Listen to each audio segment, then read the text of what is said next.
depuración de aguas por Xeración Total ou EDA.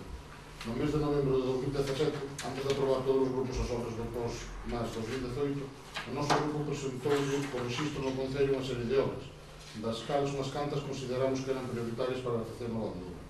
Eran o polígono industrial, levar a agua pública ás parroquias, rede de subidores e centro de vida. E no pleno de hoxe queremos facer fincapé en unha das necesidades básicas do noso Concello, a depuración das aguas residuais. A actividade humana require de forma inevitable o uso de auga, o que provoca que a súa calidade se degrade. Existen diferentes formas de tratar a auga. As aguas degradadas ou aguas residuais temos que darle un tratamento tras o seu uso, para disminuir a súa carga contaminante. Por isto restitúese, ao menos en parte, a calidade inicial antes de volver aos seus ciclos naturais, minimizando así o impacto ambiental das actividades humanas. Para conseguir unha agua de maior calidade posible, temos que pensar na instalación de pequenas estacións depuradoras de aguas residuais.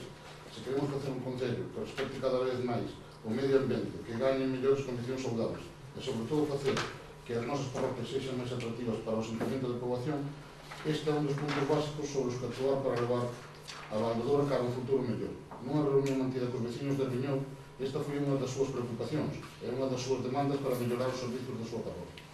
Estivemos buscando información sobre os custos dunha obra destas características para saber se eran asumibles para o noso concello. Topámonos con uns baremos de prezos por poboacións pois en torno de 150 habitantes a 200 rondarían entre 20.000 e 25.000 euros.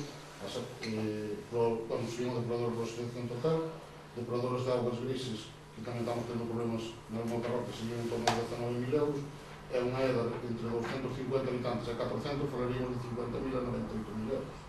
Vista esta tabla, está claro que son custos asumibles polo noso concello. Tamén falamos das aguas grises, dados os problemas que están acontecendo en algunhas parroquias, e xa están ao límite de recibir sancións por ir todo misturado nas recollidas de aguas pluviais.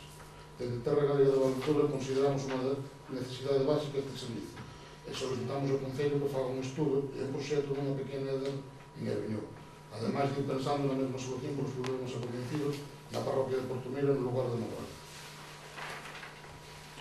Gracias por o rogo. Eu creo que o do saneamento compartimos todos. Eu creo que ten que ser un asunto de proxectos globales para o Concello. Hai que asumir cesións de terrenos e hai que buscar lugares para ubicar este tipo de instalacións que a veces non é fácil. O mantemento, por desgracia,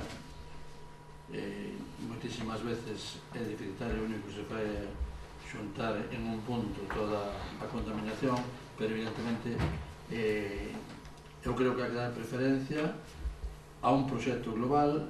O que se pode levar a depuradora, despois, lógicamente, tirar por ese camiño, pero hai que dar prioridade a aqueles lugares onde neste momento hai denuncias de medio ambiente. É verdade que non se identifican as persoas que están causando a contaminación, pero vos nombrades dous, aí tamén está Vilalba, e temos que darlle unha resposta, e despois ten que participar con cartos as institucións como Diputación, Xunta, Augas de Galicia, porque lógicamente un axuntamento como o noso non dá asumido isto.